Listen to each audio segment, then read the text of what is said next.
গরমের দিনে বিশেষ করে চৈত্র থেকে বৈশাখ মাসে পেঁয়াজটা কিন্তু খুব সস্তায় পাওয়া যায়।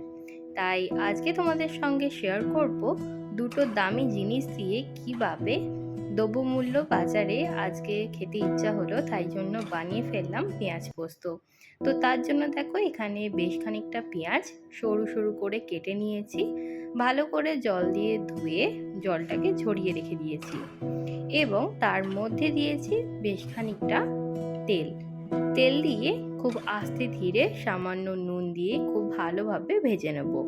বিশেষ করে এই গ্রীষ্মকালে যা গরম পড়েছে, এই টাইমে দেখবে পেঁয়াজ পোস্তটা খেতে সত্যি খুব ভালো লাগে জল ঢালা ভাতের সঙ্গে।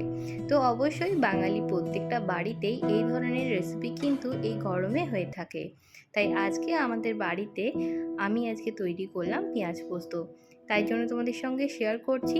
যাদের খেতে ইচ্ছা হচ্ছে তারা ঠিক এইভাবেই বানিয়ে নিতে পারো।